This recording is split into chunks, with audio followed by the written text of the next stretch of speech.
Hotstar Specials Goli Soda Rising now streaming on Disney Plus Hotstar. டூரி entertainment வழங்கும் கார்த்தி மற்றும் அரவிந்த் சுவாமி நடிப்பில் மெய்யழகன் செப்டம்பர் 27 முதல் உங்கள் அபிமான திரையரங்குகளில்.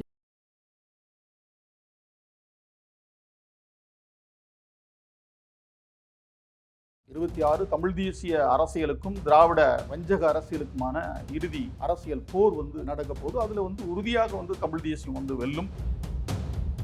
2021 தேர்தலாக இருக்கட்டும் 24 தேர்தலாக இருக்கட்டும் தமிழ் தேசியம் பேசக்கூடிய அமைப்புகள் ஒன்றாக இல்லை. நாம் தமிழர் கட்சி தனியாக தானே போட்டிடுறாங்க. தமிழ் தேசியம் பேசக்கூடிய அமைப்புகளில் நாம் தமிழர் கட்சி வலிமையான ஒரு அரசியல் பேரியக்கமாக நிற்குது. சின்னத்தை கூட மாற்றி சின்னத்தனமான வேலைகள்லாம் செஞ்ச போது கூட அதை கூட முறியடித்து இன்றைக்கு நாம் தமிழர் கட்சி ஒரு வலிமையான ஒரு அரசியல் சக்தியாக எழுந்து நிற்குது. தேசியம் நோக்கி நாம் தமிழர் கட்சி நோக்கி பயணிக்கிறாங்களா? ஏன்னா திமுக அதிமுகவுக்கு தான் வாக்கு செலுத்துறாங்க. அது வாக்கு செலுத்துறது திராவிடத்தால் இன அழிப்பு நடக்குது. திராவிடம் என்பது இந்த இனத்தை அழிப்பதற்கான வேலை செய்யும். வேல்முருகன் அவர்கள் திமுக கூட்டணியில் தான் பயணிக்கிறாரு. அவர் தமிழ் தேசியம் பேசினாலும் அங்கதான் இருக்காரு. நீங்க ஒருங்கிணைக்க முடியல. தலைவர்கள் ஒருங்கிணைப்பதற்கான எல்லா முயற்சிகளும் நடைபெற்று இருக்கிறது. பின்னாடி தானே இளைஞர்கள் வராங்க, ஏமாறுறாங்க. நம்பல வேங்கைகளுக்கு கேவலம் ஆர்ப்பாட்டம் அறிவிச்சிருந்தாங்க. தம்பி 1 ஆண்டுகளாச்சு என்ன தம்பி உங்க ஆட்சியின்றிய திருமாவளவனை தமிழ் சமூகம் புரிஞ்சுக்கணும். புரிஞ்சாங்குளத்தில் 4 பறையர்களை கொலை செய்தது வைகோவனுடைய தாய் மாமன் மோகன்தாஸ் நாயக்கரும் கூட பிறந்த தம்பி தான் முதன்மை குற்றவாளி ரவிக்குமாரும். அவங்க வீட்டுல போய் சோறு சாப்பிட்டு வந்தாரு. எங்க அறத்தோடு சொல்லுகிறோம், அழுத்தமாக சொல்லுகிறோம், திருமாவளவன் தமிழின துரோகி. சாராயத்தை காய்ச்சிருது முக ஸ்டாலின், சாராயத்தை விற்கிறது முக ஸ்டாலின். அந்த ஆள்கிட்ட போய் நான் சாராயத்தை ஒழிக்கிறதுக்கு வாங்கன்னு கூப்பிடுறது என்பது எவ்வளவு கேவலமா இருக்குது. அதிமுக ஆட்சி காலத்துல திமுக ஆட்சி காலத்துல செஞ்சது திமுகவே தீய சக்தி. அதுவாரு திராவிடத்தை தொட்டால் தமிழர்களுக்குள் தமிழ்நாட்டுக்குள் அரசியல் செய்ய இனிமேல் முடியாது, அந்த வியாபாரம் எடுபடாது, மக்கள் விரட்டி அடிப்பார்கள் அப்படிங்கிற அச்சத்தால் தான் மீண்டும் மீண்டும் அழுத்தமா சொல்கிறேன், திராவிடத்தினுடைய கடைசி முதல்வர் முக ஸ்டாலின். எடப்பாடி பழனிசாமி கூட சீமான் அவர்கள் கூட்டணி வைக்க தயாரா இருக்காங்க.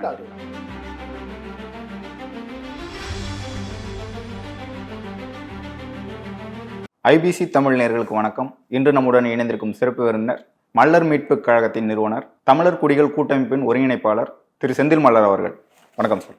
வணக்கம் தம்பி. 2026 திராவிட கட்சிகள் திராவிட ஆட்சியோட முடிவு, ஸ்டாலின் தான் கடைசி முதல்வர் அப்படின்னு பதிவு பண்ணியிருக்கீங்க. தமிழ் தேசிய கூட்டணி, தமிழ் தேசிய கட்சிகளோட கூட்டணியில ஆட்சி 2026 மலர்னு சொல்றீங்க. அந்த அளவுக்கு வலிமையாக இருக்கிறதா தமிழ் தேசிய கட்சிகள், தமிழ் தேசிய கூட்டணி? தமிழ் தேசிய அரசியல் இன்றைக்கு பொங்கி எழுவதை நம்ம கண்கூடாக பார்க்க முடிகிறது. ஐயா மாப்போசி காலத்திலிருந்து சிபா ஆதித்தனார் காலத்திலிருந்து தொடங்கப்பட்ட அந்த அரசியல் திராவிடம் என்கிற ஒரு பூதகரமான போலி பிம்பத்தால், அதனுடைய சூழ்ச்சி அரசியலால், அதனுடைய ஊழல் அரசியலால் இன்றைக்கு நிலை பெற்றிருந்த போதும் சிற்றுளியும் பெருமலையை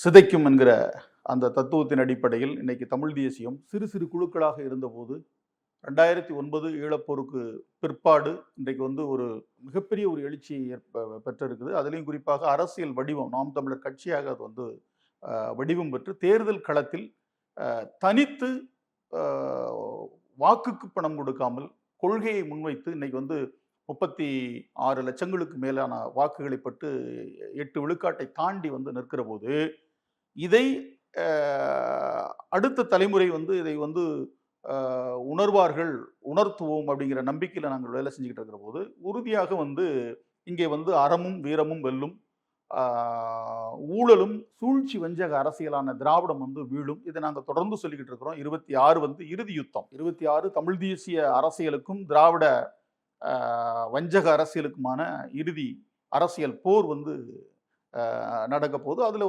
உறுதியாக தமிழ் தேசியம் வெல்லும், தமிழர் ஆட்சி இந்த மண்ணில் மலரும். திமுக கூட்டணி கட்சிகள் தொடர்ந்து ஒன்றாக தான் இருக்காங்க. ஆனா தமிழ் தேசியம் பேசக்கூடிய அமைப்புகள் தனித்தனியாக இருக்காங்க. நாம் தமிழர் கட்சி தனித்து தான் போட்டியிடுது. 2021 தேர்தலாக இருக்கட்டும் 24 தேர்தலாக இருக்கட்டும் தமிழ் தேசியம் பேசக்கூடிய அமைப்புகள் ஒன்றாக இல்லை. நாம் தமிழர் கட்சி தனியாக தானே போட்டிடுறாங்க. தமிழ் தேசியம் பேசக்கூடிய அமைப்புகளில் நாம் தமிழர் கட்சி வலிமையான ஒரு அரசியல் பேரியக்கமாக நிற்குது. மற்ற யாரும் அந்த வடிவத்தை நோக்கியெல்லாம் நகரலை. திராவிட கட்சிகள் என்பது எல்லாம் ஒன்னா நிற்கணும் அப்படின்னு இல்லை. அதிமுக திமுக தனித்தனியாக தான் நின்றுகிட்டு இருக்குது. மதிமுக ஒரு பக்கமும் தேமுதிக ஒரு பக்கமும் நின்றுகிட்டு இருக்குது. இன்றைக்கு ஒரு புரிதல், திராவிடம் என்று பேசக்கூடியவர்கள் தமிழர்கள் அல்ல, அவர்கள் தமிழர் நிலத்திற்கான அரசியலை ஒருபோதும் அவர்கள் செய்ய மாட்டார்கள், அதை விரும்ப மாட்டார்கள். இங்கே தெலுங்கர்களுடைய வல்லாதிக்கத்தை நிலைநிறுத்துகிற ஒரு வேலையைத்தான் அந்த இந்த எதிர்ப்பு தொடர்ந்து பேசிட்டு இருக்கீங்க. ஆனா தொடர்ந்து திமுக கட்சியும் திமுக கூட்டணியும் தானே வெற்றி பெற்றுட்டு இருக்காங்க. 11 தேர்தலில் வெற்றி பெற்றிருக்காங்க. அதிமுக வந்து தோல்வி அடைஞ்சிருக்கு. ஆனா திமுக வந்து பலமா தான் இருக்கும்னு சொல்ல தம்பி. அதாவது மிகப்பெரிய சாம்ராஜ்யங்கள்லாம் சரிந்த வரலாறுகள் வந்து யாருக்கும் தெரியாத ஒன்றும் கிடையாது. இன்னைக்கு வந்து நாயக்கர் ஆட்சி எப்படி வீழ்ந்தது, அதற்கு அதனுடைய தொடர்ச்சியாக வந்த பாளையப்பட்டு முறைகள் வந்து எப்படி ஒழிக்கப்பட்டது, இன்னைக்கு ஜமீன்தார்களுடைய அரண்மனைகள் எப்படி கட்டமண்ணா குட்டிச்சுவராக கிடக்கு, அதுபோல கோபாலபுரமும் வந்து ஒரு கட்டமண்ணு குட்டிச்சுவராகக்கூடிய ஒரு காலம் வந்து வெகு விரைவில் வரும். இல்ல 10 ஆண்டுகளாக ஆட்சியில இல்லை. 2011க்கு பிறகு திமுக ஆட்சியிலே இல்லை. எதிர்கட்சியா கூட இல்லாத சூழல் இருந்துச்சு. ஆனா இன்றைக்கு வந்து ஆட்சி பிடிச்சிருக்காங்க. அதே மாதிரி 40 எம்பிகளும் அவங்க தான் வெற்றி பெற்றிருக்காங்க. இல்லை, அதான் அது வந்து இப்போ எதிர்களத்தில் இருக்கக்கூடியவர்களுடைய கோளாறு. தமிழ் தேசியம் வந்து இன்னும் முழுமையான ஒரு வலிமை பெறாதனுடைய ஒரு நிலை. இன்றைக்கு வந்து அந்த அரசியல் வந்து வலிமை பெற்றிருக்கு. நாம் தமிழர் கட்சி வந்து இன்னைக்கு வந்து தேர்தல் ஆணையத்தில் வந்து அங்கீகாரத்தை பெற்றிருக்கு. அதாவது சின்னத்தை கூட மாற்றி சின்னத்தனமான வேலைகள்லாம் செஞ்ச போது கூட அதை கூட முறியடித்து இன்றைக்கு நாம் தமிழர் கட்சி வந்து ஒரு வலிமையான ஒரு அரசியல் சக்தியாக வந்து எழுந்து நிற்குது. 26 குறிப்பாக தென் தமிழகத்தில் மிகப்பெரிய அளவில் வந்து நாம் தமிழர் கட்சியினுடைய வளர்ச்சி வந்து இருக்கும். அது வெற்றியை இலக்காக கொண்டு இந்த அரசியல் வந்து நகர்த்தப்படும். அதற்காக உழைப்பெடுப்பதற்கு தமிழ் தேசிய உணர்வாளர்கள், அந்த கட்சியை கடந்து என்னை போன்றவர்கள் வந்து ஏராளமான ஆற்றல்கள் இருக்கிறாங்க. எல்லாருமே ஒருங்கிணைந்து நாங்கள் நிற்போம். இன்னும் உணர்வாளர்களுடைய தமிழ் தேசிய உணர்வாளர்களுடைய விருப்பம் என்பது அனைவருமே ஒரு குடையின் கீழ் வந்து திரளணும் அப்படிங்கிற எண்ணம் வந்து எல்லோருக்கும் இருக்கு. இது தொடர்பாகவும் தமிழ் தேசிய அரசியல் அமைப்புகள், இயக்கங்கள் எல்லோரிடத்திலும் வந்து நானும் வந்து அதை வலியுறுத்தி பேசிக்கிட்டு இருக்கிறேன். என்னுடைய எண்ணமும் அதுவாகத்தான் இருக்குது. அதனால் வந்து ஒரு ஒரு ஒரு சரியான ஒரு வடிவத்தை தமிழ் தேசியம் வந்து பெறும். அது வந்து வெற்றியை வந்து ஈட்டித் தருவதாக 26 தேர்தல் களம் வந்து அமையும். குறிப்பாக தென் தமிழகத்தில் மிகப்பெரிய ஒரு வளர்ச்சியை தமிழ் தேசியம் வந்து, ஏன்னா வட தமிழகத்தில் சில முட்டுக்கட்டைகள் இருக்கு. உங்களுக்கு அது அரசியல் ரீதியாக அது தெரியும். முட்டுக்கட்டை இல்லை, அந்த தமிழ் தேசிய வந்து இழவிடாமல் செய்வதற்கான சில முட்டுக்கட்டைகள் இருக்கு. அதையும் நாம் வந்து கருத்து ரீதியாகவும் அரசியல் ரீதியாகவும் உடைத்து வருகிறோம், உணர்த்தி வருகிறோம். தென் தமிழகத்தில் வந்து இன்னைக்கு வந்து எந்த ஒரு ஒரு சமூகமும், அதாவது கடந்த காலங்களில் சில கட்டமைப்புகளுக்குள் இருந்த சமூகங்கள், தமிழ் சமூகங்கள், அந்த கட்டமைப்புகள் வந்து இன்னைக்கு தகர்ந்து இன்றைக்கு வந்து அது வந்து மக்கள் கூட்டம் வந்து சிதறி கிடக்குது. குறிப்பாக இன்றைக்கு தேவேந்திரகுல வேளாளர் சமூகம் ஒரு சமூக அரசியலாக திரண்டிருந்தது. இன்றைக்கு வந்து அது அந்த சூழல் வந்து மாறி போயிருக்குது. இப்போ தேவர் சமூகம் வந்து அதிமுகவுக்கு பின்னாடி வந்து நின்றது. ஜெயலலிதாவுடைய மறைவுக்கு பின் அந்த கட்டமைப்புகள் வந்து தூள்தூளாக்கப்பட்டு இன்னைக்கு வந்து சின்னவனமாயிருச்சு. இதை கடந்து வந்து தமிழ் தேசிய இன உணர்வு இங்க பொங்கி வருது. 2 சமூகங்கள் வந்து தென் தமிழகத்தில் வந்து அதிமுகவாலும் திமுகவாலும் இருக்கிற முரண் இருக்கானா இருந்தது. சாதிய முரண்கள் இருந்தது, சாதிய கலவரங்களுக்கான சூழல்கள் இருந்தது. ஆனால் ஒரு அரசு நினைத்தால் அதை வந்து தணிக்கவும் முடியும், அதை ஊதி பெரிதாக்கி மிகப்பெரிய கலவரத்தையாக வளர்க்கவும் முடியும். அந்த வேலையை அதிமுக திமுக செய்தது. அந்த நிலையை வந்து அந்த நிலை இன்றைக்கு மாறுகிற போது அது மாற்றப்பட்டிருக்கிறது தமிழ் தேசிய அரசியலால். நாம் தமிழர் கட்சியால், அண்ணன் செந்தமிழன் சீமான் அவர்களால் இந்த 2 சமூகத்திற்குள் ஒரு இணக்கத்தை ஏற்படுத்தக்கூடிய அந்த ஒரு போக்கு என்பது அண்மை காலமாக வந்து நிகழ்ந்து ஒரு சமூக நல்லிணக்கம் இங்கே ஏற்பட்டிருக்கிறது. அதை கடந்து தமிழ் தேசிய ஐக்கியம், தமிழ் சமூகத்தினுடைய ஐக்கியம் என்பது இங்கே நிலைநிறுத்தப்பட்டு வருகிறது. நீங்க தென் தமிழகத்தை குறிப்பிட்டு தேவேந்திர குல வேளாளர்கள் பட்டியல் வெளியேற்றம் தொடர்ந்து சொல்லிக்கிட்டே இருக்காங்க. அதை வந்து செயல்படுத்த முடியல. கிருஷ்ணசாமி அவர்கள் ஒரு பக்கம் இருக்கிறாரு, ஜான் பாண்டியன் அவர்கள் பிஜேபி பக்கம் இருக்காரு, அதிமுக கூட்டணியில திமுக கூட்டணியில, இந்த கூட்டணிகளில் தான் தேவேந்திர குல வேளாளர் சமூகமே இருக்கு. இவர்களே ஒருங்கிணைக்க முடியாத போது தமிழ் சமூகத்தை எப்படி ஒருங்கிணைக்க முடியும்? இல்லை, அப்படி இல்லை. அதாவது வந்து அந்த கடந்த கால மல்லர் மீட்பு களம் 2003 தொடங்கப்பட்டு தான் இங்கு ஒரு கருத்து அரசியல் வந்து முன்வைக்கப்படுது. அதற்கு முன்னாடி வந்து கலவர அரசியல் தான் இருந்தது, சாதிய போர்கள், கேஸ்ட் வார் நடந்துகிட்டு இருந்தது. இன்றைக்கு அது வந்து உங்களுக்கு தென் மாவட்டங்கள் என்பது கலவர பூமியாக இருந்த அந்த தென் தமிழகத்தை வந்து இன்னைக்கு கருத்தியல் பேசும் களமாக வந்து மல்லர் மீட்பு களம் வந்து மாற்றி அமைத்திருக்குது. அதுல ஆரோக்கியமான போக்கும் இருக்குது, சீர் செய்யக்கூடிய ஒரு தேவைகளும் இருக்குது. அது சமூக வலைதளங்களில் இளைஞர்களுக்குள்ளான ஒரு பார்வை, அதில் வந்து ஒரு புரிந்துணர்வுகள் வந்துகிட்டே இருக்குது. வரலாற்று எழுச்சி, தேவேந்திர குல வேளாளருடைய வரலாற்று எழுச்சியின் ஊடாக தமிழ் தேசிய அரசியலுக்குள் ஒரு மிகப்பெரிய ஒரு புரிதல் வந்து வந்துகிட்டு இருக்குது. இப்போ நாங்கள் தான் வந்து பட்டியல் வெளியேற்றம்ங்கிற அந்த ஒரு கோரிக்கையை வந்து முன்வைக்கிறோம். இன்றைக்கு அதைத்தான் எமக்கு முன்பாக வந்த தலைவர்களும் வந்து அதை அரசியலுக்காக பின்பற்றாங்க. பட்டியல் வெளியேற்றம்ங்கிற அந்த கருத்தியலை உருவாக்கியது பேராசிரியர் தங்கராஜ் என்கிற ஒரு பெருமகன். அவர் மறைந்துட்டார். அதை கருவாக்குனவர் அவர். அதை உருவாக்கி அதை அறிவுத்தளத்தில் கொண்டு சேர்த்தவர் பேராசிரியர் ஐயா குருசாமி சித்தார். அவரும் இன்றைக்கு நம்ம இடத்துல இல்லை. இவர்களுடைய இந்த கருத்தை அறிவுத்தளத்திலும் நிலைநிறுத்தி அதை ஆய்வுக்குட்படுத்தி அதை ஒரு நூலாக, வேந்தர் குலத்தின் இருப்பிடம் என்கிற ஒரு நூலாக இந்த மக்கள் மன்றத்திலே கொடுத்து அதை அரசியல்படுத்தக்கூடிய பணியை மல்லர் மீட்புகளம் செய்தது. இதை ஐயா கடலியல் ஆய்வாளர் ஒரிசா பாலு அவர்கள் வலியுறுத்தி என்னுடைய மாநாட்டில் பேசியிருக்கிறாரு. அண்ணன் ரவீந்திரன் துரைசாமி என்னுடைய மாநாட்டில் கலந்து இந்த கருத்தை பேசியிருக்கிறாரு. இதுதான் மீட்சிக்கான ஒரு கருத்துங்கிறது. இதை தொடர்ந்து அண்ணன் செந்தமிழன் சீமான் பொது மேடைகளில் முழங்கி வருகிறார். அந்த மக்கள் தமிழ் தேசியம் நோக்கி, நாம் தமிழர் கட்சி நோக்கி பயணிக்கிறாங்களா? ஏன்னா அதிமுகவுக்கு தான் வாக்கு செலுத்துறாங்க. அது வாக்கு செலுத்தல தம்பி. நீங்க அங்க சாராயமும் இவருடைய ஊழல் பணமும் விளையாடுது. ஏமாற்றப்பட்டு மதிமையை எத்தனை காலத்துக்கு இதே சொல்லி அதை உடைப்போம். அது எத்தனை காலத்துக்கு இல்ல, அதை சொல்லிக்கிட்டு இருக்கிறோம்ல. தன்மானத்தோடு நாம் தமிழினம் எழுச்சி பெறணும். இந்த நாட்டுல முதல்ல நம்ம உயிரோட வாழணும்னாலே இந்த திராவிடம் ஒழிக்கப்படணும். இல்லாட்டா நம்ம நம்மளுடைய வாழ்நாளே குறைக்கப்பட்டிருக்குது. நான் தொடர்ந்து வலியுறுத்துறேன். நம்முடைய முன்னோர்கள் 300 ஆண்டுகள் இருந்ததாக திமுக பரப்புரை பண்ணிட்டு இருக்கு. எப்படி திராவிடத்தால் இன அழிப்பு நடக்குது தம்பி. அதை பற்றி நம்ம விரிவா பேசலாம். திராவிடம் என்பது இந்த இனத்தை அழிப்பதற்கான வேலை செய்யுது. அதுக்கு முதன்மையான ஒரு அந்த இன அழிப்புக்கான ஒரு கருவி தான் அவர்கள் பயன்படுத்துறது டாஸ்மார்க்ங்கிறது. ஏன்னா இதை இதெல்லாம் நாங்க மிகப்பெரிய ஒரு புரிதலை இந்த சமூகத்தில் ஏற்படுத்திக்கிட்டு இருக்கோம். மிகப்பெரிய புரிதல் ஏற்பட போய்தான் இப்ப தமிழ் தேசியம் வளர்ந்துகிட்டு இருக்குது. சாதிய முரண்பாடுகள் களையப்பட்டிருக்குது. எனவே இது இலக்கை நோக்கி நாங்கள் முன்னேறிக்கிட்டு இருக்கிறோம். அதுல ஒண்ணு மாற்று இல்லையா. தமிழ் தேசியம் தன்னுடைய இலக்கை நோக்கி படிப்படியாக கருத்தியல் ரீதியாகவும் அரசியல் ரீதியாகவும் முன்னேறிக்கிட்டு இருக்குது. இன்னைக்கு தமிழ் தேசிய ஒருமைக்கான பல்வேறு தமிழ் குடிகளை சார்ந்தவர்கள் பல்வேறு கருத்தரங்குகள்ல இருந்து, அறிவு சார்ந்த நிகழ்வுகள்ல இருந்து நாங்க ஒன்றாக பயணிக்கிறோம், பங்கெடுக்கிறோம். அதற்கு எடுத்துக்காட்டு அண்மையில் நடந்த அண்ணன் தமிழரசன் அவருடைய நூல் வெளியீட்டு விழா, சென்னையில் நடந்த விழா. இதை கடந்து அரசியல் கட்டமைப்பில் நாம் தமிழர் கட்சி அடுக்கடுக்கான முன்னேற்றத்தை கண்டுகிட்டு இருக்குது.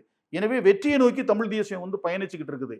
இதுல திராவிடம் வீழ்த்தப்படும் அப்படிங்கிறதுல நாங்க வீழ்த்தி காட்டல. நீங்க இப்போ குறிப்பிட்டீங்க, இப்போ நூல் வெளியீட்டு விழாவில் பங்கேற்றவர்கள் சொன்னீங்க. கௌதமன் அவர்கள் இருந்தாங்க, அதே மாதிரி தனியரசு அவர்கள் இருந்தாங்க, கருணாஸ் அவர்கள் பங்கேற்றாங்க. இவர்கள் இந்த தலைவர்கள் எல்லாம் தமிழ் தேசியம் அப்படின்ட்டு ஒரு கூட்டணியில அரசியல் தேர்தலில் வராங்களா? ஏன்னா வேல்முருகன் அவர்கள் திமுக கூட்டணியில் தான் பயணிக்கிறாரு. அவர் தமிழ் தேசியம் பேசினாலும் அங்கதான் இருக்காரு. நீங்க ஒருங்கிணைக்க முடியல. தலைவர்கள் ஒருங்கிணைக்கிறதுக்கான எல்லா முயற்சிகளும் நடைபெற்று இருக்கு தம்பி. காலமும் சூழலும் அதை தீர்மானிக்கும். எல்லாவற்றையும் தீர்மானிப்பது இயற்கை. நாம கிடையாது. எல்லாவற்றையும் தீர்மானிப்பது இயற்கை. இன்னும் சொல்ல போனால் 2040 தமிழ் ஈழத்திலும் சரி, இங்கு இந்த தமிழ் நிலத்திலும் சரி, அறம் சார்ந்த தமிழர் அரசு மலரும். இது கருத்து கணிப்போ இல்ல எங்களுடைய விருப்பமோ எண்ணமோ என்பதை கடந்து இது சித்தர்களுடைய வாக்கு. சித்தர்களுடைய வாக்கு. இது நடந்தே தீரும். அதை நோக்கி அதற்கான வெளிச்சம் நம் கண் முன்னாடி தெரியுது. அதை நோக்கி தான் நாங்கள் பாஞ்சுக்கிட்டு இருக்கோம். இல்ல, நீண்ட காலமா பயணிக்கக்கூடிய கட்சிகள் இருக்கு. பாட்டாளி மக்கள் கட்சி இருக்கு, விடுதலை சிறுத்தைகள் கட்சி இருக்கு. இவங்க திமுக கூடவோ அல்லது பிஜேபி கூடவோ கூட்டணி போறாங்களே தவிர தமிழ் தேசியம் அப்படிங்கிற அரசியலை நோக்கி பயணிக்க மாட்டாங்க. தமிழ் தேசியம் என்கிற கொள்கை அவர்களுக்கு கிடையாது. நாம் தமிழர் கட்சியை கடந்து அண்ணன் வேல்முருகன் தமிழ் தேசியம்ங்கிற கொள்கை இருக்கு. ஈழ விடுதலைங்கிற அந்த வேட்கை இருக்குது. கௌதமண்ணன்ட்ட அந்த கொள்கையும் வேட்கையும் இருக்குது. இதில் திராவிடம், தலித்தியம், இந்த கம்யூனிசம் ஏற்படுத்திய குழப்பங்கள் ஒரு புறம் இருக்குது. அதையெல்லாம் நாம களைந்து தெளிந்த தமிழ் தேசியத்தை நோக்கி, தெளிந்த தமிழ் தேசிய நீரோடை நோக்கி இன்னைக்கு அடுத்த தலைமுறை தமிழர்கள், இளந்தமிழர்கள் அதை நோக்கி வாக்கு சதவீதமா ஒரு 5-6% பாமக வச்சிருக்காங்க. விசிக வாக்கு சதவீதமா வச்சிருக்காங்க. அவங்க எல்லாம் தமிழ் தேசிய அமைப்புகளா இல்லையா? அது திராவிடத்திற்கும் இந்திய தேசியத்திற்கும் துணை போகக்கூடிய வாக்குகளாகத்தான் இருக்க ஒழிய இந்த நிலத்திற்கான ஒரு அரசியலை கட்டி எழுப்பக்கூடிய வாக்குகளாக அது இல்லை. அதுவும் திராவிடத்தோடு சேர்ந்து நீர்த்து போகத்தான் செய்யும். இப்போ திருமாவளவன் அவர்கள் திமுக கூட்டணியில் தான் பயணிப்போம் அப்படின்னு சொல்றாங்க. மது ஒழிப்பு மாநாடு அறிவிச்சிருக்காங்க. மது ஒழிப்பு மாநாடு திருமாவளவனை எடுக்கும்போது பாமகவையும் அழைக்கணும் அப்படின்ட்டு சீமான் அவர்கள் கூப்பிடுறாங்க. சீமான் அவர்கள் சொல்றதை திருமாவளவன் அவர்கள் செய்வார்கள் நினைக்கிறீங்க? இல்லை, அந்த மது ஒழிப்பு மாநாடு என்பதே அது ஒரு பித்தலாட்ட நாடகம் தம்பி. மக்களை முட்டாளாக்குகிற அநாகரிகமான ஒரு செயலாகத்தான் அதனுடைய அணுகுமுறை. இப்ப நீங்க தான் சொன்னீங்க திராவிடம் டாஸ்மாக வச்சுதான் மக்களை ஏமாற்றிட்டு சொல்றாங்க. அதுக்கு எதிராக அவர்களுடைய கூட்டாளிகள் தானே அவங்க. அதாவது திருமாவளவனை பொறுத்தவரை நாங்க அவரை ஒரு தமிழின துரோகின்னு தான் நாங்க பதிவு செய்யறோம். கடந்த காலங்களில் இருந்து அவருடைய அணுகுமுறை என்பதெல்லாம் அப்படித்தான் இருக்குது தொடர்ச்சியாக. அதுக்கு பல சான்றுகளை நம்ம என்ன சான்றுகள் இருக்கு? எப்படி என்ன சான்றுகள் இருக்கு? இதே திருமாவளவன் அவருடைய கருத்தியலும் பிழை, அரசியலும் பிழை தம்பி. தலித் என்கிற கருத்தியல் என்பது பிழை. அது தமிழ் சொல் கிடையாது. அதற்கு என்ன பொருள்னு இவர்கள் இன்னைக்கு வரைக்கும் சொல்லல. அதை ஏன் சொல்றோம்னு சொல்லல. இல்ல, ஒட்டுமொத்த இந்தியாவுல ஒடுக்கப்பட்ட மக்கள் தான் தலித் அப்படி சொல்றாங்க. அதுக்கு என்ன பேர்? அதுக்கு என்ன வெளிநாட்டு பேர் தான் வேணுமா அவர்களுக்கு? எப்படி தமிழர்களை குறிக்கிறதுக்கு வெளிநாட்டு பேர் தான் வேணுமா? அந்நிய மொழி சொல் தான், எபிரேயத்திலிருந்து லத்தீனத்திலிருந்து உருவாக்கப்பட்ட ஒரு சொல் தான் இவர்களுக்கு வேணுமா? தமிழர்களை குறிக்க தமிழர்கள் அடையாளம் இல்லையா? பறையர்களை குறிக்கிறதுக்கு பறையருங்கிற அடையாளம் இல்லையா? தேவேந்திர குல வேளாளர்களை தேவேந்திரர்கள்னு குறிக்க கூடாதா? ஏன் அருந்ததியர்கள்னு இவர் சொல்ல மாட்டாரா? சரி, எல்லாத்தையும் சேர்த்து சொல்றதுக்கு அகில இந்திய அளவில் ஷெட்யூல்டு காஸ்ட்னு ஒரு அடையாளத்தை இந்திய அரசியலமைப்பு சட்டம் உருவாக்கி இருக்குல்ல. அதை நீங்க பட்டியல் சாதின்னு தானே தமிழ் மொழியாக்குறோம். பட்டியல் சாதிகள்னு சொல்ல முடியாதா? பட்டியல் சாதின்னு சொல்லலாம், தலித்துங்கிற பெயர் மட்டும் தான். அது எதுக்குன்ற அதுலதான் பித்தலாட்டம் இருக்குது, ஏமாற்றுத்தனம் இருக்குது, அயோக்கியத்தனம் இருக்குது. அத்தனை அறிஞர்களும் சொல்லி இதை நான் தொடர்ந்து ஊடகத்தில் ஓதிட்டு வரேன் தம்பி. தலித் என்பது ஒரு பம்மாத்து வேலை என்றாரு ஐயா போமணி. ஆனா அந்த மக்கள் அவரை தானே நம்புறாங்க, திருமாவளவன் அவர்களை தானே நம்புறாங்க. திருமாவளவன் பின்னாடி தானே இளைஞர்கள் வராங்க. ஏமாற்றினா நீங்க ஏமாறுறாங்க, நம்பல. புரியுதா? தலித் என்பது ஒரு பம்மாத்து வேலை என்றாரு ஐயா போமணி. உங்க பதில் என்ன? தலித் என்பது தமிழ் வேர்களில் வெந்நீர் பாய்ச்சுவது என்று சொல்றாரு ஐயா குணா. உங்களுடைய பதில் என்ன? தன்னிலை விளக்கம் கொடுக்கணுமா இல்லையா ஒரு கட்சி? நீங்க அதை தத்துவமெல்லாம் கிடையாது, அது ஒரு பித்தலாட்டம். இதை நான் தொடர்ந்து உடைச்சுக்கிட்டு இருக்கிறேன். தலித் என்பது தன்மான இழுக்குன்னு சொல்றாரு பெருஞ்சித்திரனார். தலித் என்பது இல்லாத ஒன்றை இருப்பதாக காட்டும் போலித்தனம்ன்றாரு குருசாமி சித்தர். தலித் என்பது மூலதனமே இல்லாத தொழில்ன்றாரு அண்ணன் அரிமாவளவன். தலித் என்பது தொண்டு என்னும் பெயரில் தொகை சேர்க்கும் தொழில்ன்றாரு பாமகவினுடைய பொதுச் செயலாளர் அண்ணன் வடிவேல் ராவணன். அப்ப இத்தனை பேராசிரியர் நெடுஞ்செழியன் தலித் என்கிற கருதுகோளை ஏற்க முடியாதுன்றாரு. நான் தொடர்ந்து அனைத்து ஊடகங்களிலும் இதை ஓதி வரேன். அதை தாண்டி தமிழ்நாடு அரசாணை எண் 69 படி தலித்துன்னு சொல்லக்கூடாதுன்னு ஒரு அரசாணை போட்டிருக்குது. அதை மீறி நீங்கள் சொல்லுகிறீங்களா? உங்க நோக்கம் என்ன? இல்ல, இப்ப சமீபத்துல இந்திய அரசு சொல்லக்கூடாதுன்னு இருக்கு.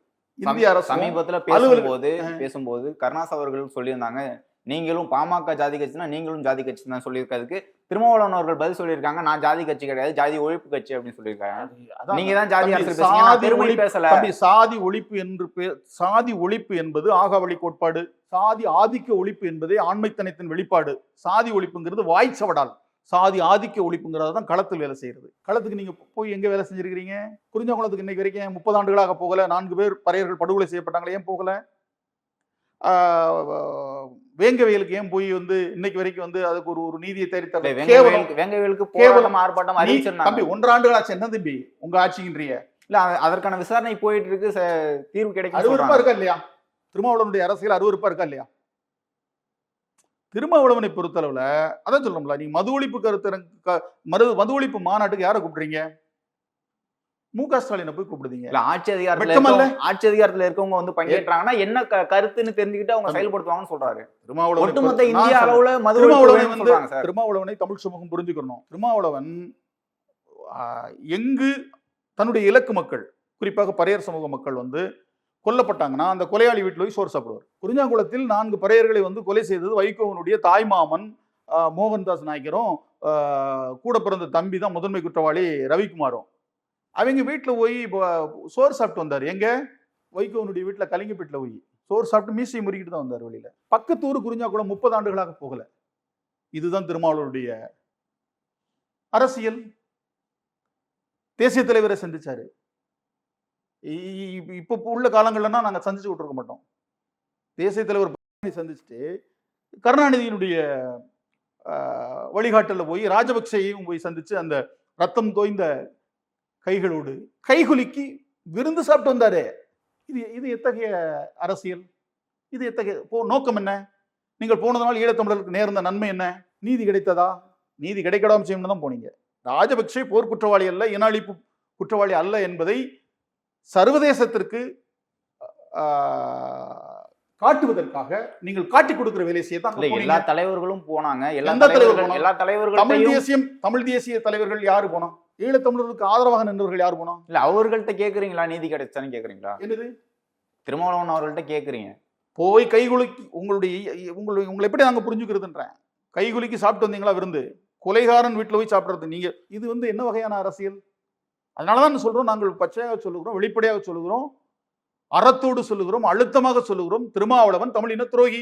இந்த மது ஒழிப்பு மாநாடை இந்தியா முழுக்க கொண்டு இல்ல, வரணும். அதான் சொல்றேன். இப்ப நீங்க எப்படி ராஜபக்சேட்ட போய் சாப்பிட்டீங்களோ, வைகோ வீட்டுல சாப்பிட்டீங்களோ, கொலகாரர்கள் வீட்டுல, அதே போல இனப்படுகொலையை டாஸ்மார்க் மூலம் செஞ்சுக்கிட்டு இருக்கிற, சாராயத்தை காய்ச்சிருது முக ஸ்டாலின், சாராயத்தை விற்கிறது முக ஸ்டாலின், அந்த ஆள்கிட்ட போய் நான் வந்து சாராயத்தை ஒழிக்கிறதுக்கு வாங்கன்னு கூப்பிடுறது என்பது எவ்வளவு கேவலமா இருக்குது. திமுக படிப்படியா குறைப்போம் அப்படின்ட்டு 2016 தேர்தலையும் 2021 தேர்தலையும் சொல்லிட்டு தானே இருக்காங்க. செயல்படுத்துவாங்க தானே சார்? அதெல்லாம் மாட்டாங்க.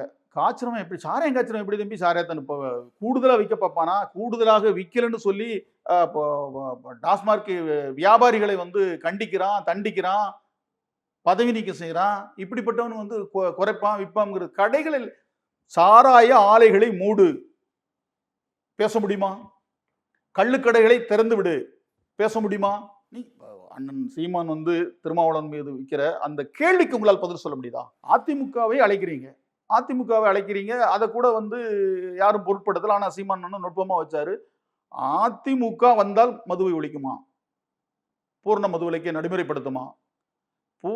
மது விலக்கை நடைமுறைப்படுத்தக்கூடிய கட்சியோடு தான் கூட்டணி திருமாவளவன் அறிவிக்க முடியுமா? இதுதான் அண்ணனுடைய கேள்வி. அதை கடந்து நீங்க திமுக முக ஸ்டாலினை போய் கூப்பிடுதில்லை. எவ்வளவு பெரிய கேவலமான அரசியல், அருவருப்பான அரசியல், அநாகரிகமான அரசியல். இதெல்லாம் வந்து தமிழ் சமூகம் வந்து பொறுத்துக்கிட்டு இருக்குன்னு நினைக்கிறாரா? இல்ல, நீங்க குறிப்பிடும் போதே திமுக கட்சியை மட்டும் குறிப்பிட்டீங்க. அதிமுக ஆட்சியிலையும் இந்த மாதிரியான சாராய ஆலைகள் அவர்களே கட்சியினரே நடத்துறாங்கன்னு ஒரு விமர்சனம் இருக்கு. அதே மாதிரி அதிமுகவும் நீங்க கேட்கணும் தானே?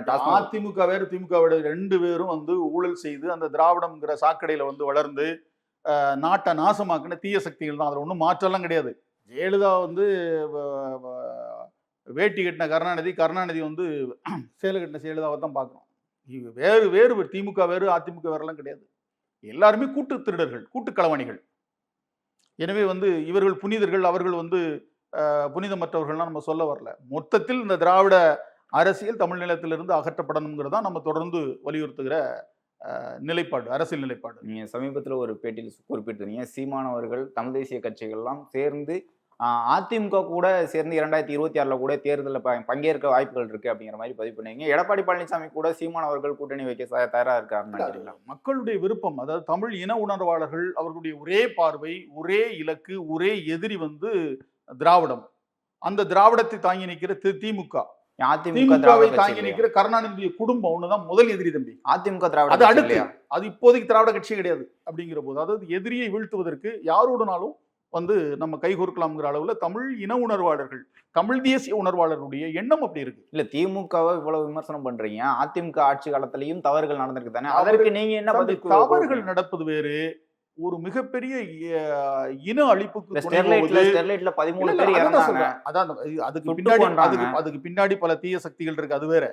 இல்ல, அதிமுக ஆட்சி காலத்துல திமுக ஆட்சி காலத்துல செஞ்சது திமுகவே தீய சக்தி, அது வேற. நான் என்ன சொல்றேன்னா, திமுகவை போல் தமிழினத்திற்கு எதிரான ஒரு கட்சி எதுவும் தமிழ்நாட்டில் கிடையாது. ஏன்னா எங்களுடைய பண்பாட்டை அழித்தது, எங்களுடைய வரலாற்றை அழித்தது, எங்களுடைய அடையாளங்களை அழித்தது, எங்களுடைய மரபை அழித்தது, எங்களுடைய இனத்தை அழித்தது, மொழியை அழித்தது, எல்லாவற்றையும். இன்னைக்கு கருணாநிதி வந்து, ஆனா அவர்களுக்கு தான் தமிழர்கள் வந்து வாக்கு செலுத்தாங்க. வாக்கு செலுத்தல தம்பி, சிந்திக்க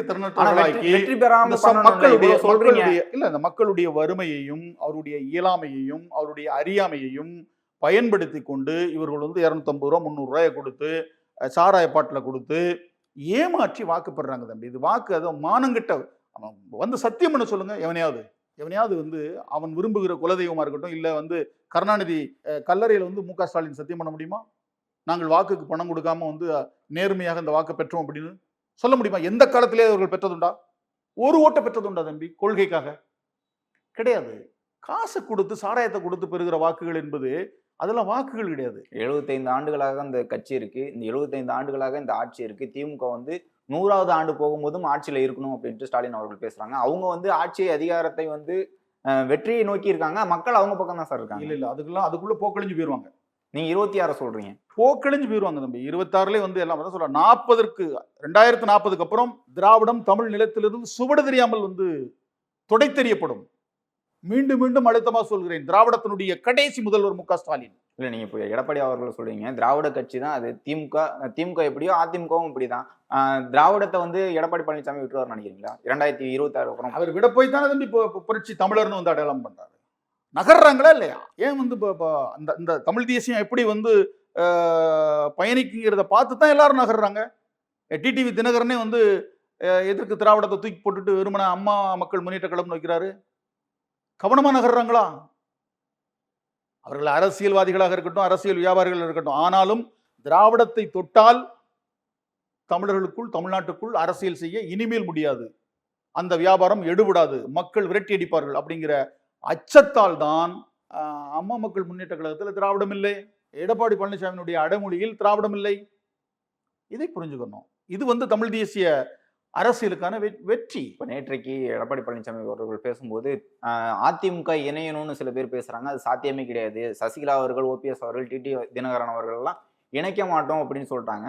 இந்த இணைப்பே சாத்தியப்படாத போது தமிழ் தேசிய கட்சிகள் வந்து அதிமுக கூட கூட்டணி வச்சு அவர் ஏற்றுக்க தயாரா இருக்காரா? தேசிய கூட்டணி அப்படிலாம் இல்ல இருப்பாரு. அதை வந்து யாரும் விரும்பல. அதாவது உணர்வாளர்கள் விரும்புறாங்க. திமுகவை வீழ்த்துவதற்கு அப்படி ஒரு அரசியல் நிலைப்பாட்டை எடுத்தால் என்ன அப்படிங்கிற இதை ஒரு யுக்தியாக வந்து கையாளுறாங்க ஒழிய இதை வந்து நீங்க கொள்கை ரீதியெல்லாம் பொருத்தி பார்க்க வேண்டாம். இது தேர்தல் கூட்டணி தானே, தேர்தலுக்கானது மட்டும்தான். அதுக்கடுத்து எல்லாத்தையும் வீழ்த்திட்டு தமிழ் தேசியம்ங்கிற ஒரு அறம் சார்ந்த அரசியல் தான் இந்த நிலத்தில் கோலோச்ச வேண்டும். அதற்கு இது ஒரு படிநிலையாக அமையணும் அப்படின்னு வந்து தமிழ் தேசிய உணர்வாளர்களுடைய விருப்பம் தான். நாம் தமிழர் கட்சி 60 இடங்கள்ல வேட்பாளர் சொல்லிட்டேன், தனித்து தான் போட்டின்னு சீமான் அவர்கள் பேசியிருக்காரு. அது அண்ணன் வந்து அதுல உறுதியா இருக்காரு. சீமான் வந்து உறுதியா இருக்காரு. தனித்து தான் போட்டி, அதற்கான வேலைகளை வந்து நகர்த்திக்கிட்டு இருக்காங்க. கூட்டணி இல்லை அப்படிங்கிறது அந்த நிலை தான் இன்றைக்கு வரைக்கும் அது தொடருது. பார்க்கலாம். இவ்வளவு நேரம் உங்களுடைய நேரத்தை ஒதுக்கி உங்களுடைய கருத்துக்களை தெரிவித்ததுக்கு மிக்க நன்றி. நன்றி தம்பி, வணக்கம். Hotstar Specials Goli Soda rising now streaming on Disney Plus Hotstar. டூரி என்டர்டைன்மெண்ட் வழங்கும் கார்த்தி மற்றும் அரவிந்த் சுவாமி நடிப்பில் மெய்யழகன் செப்டம்பர் 27 முதல் உங்கள் அபிமான திரையரங்குகளில்.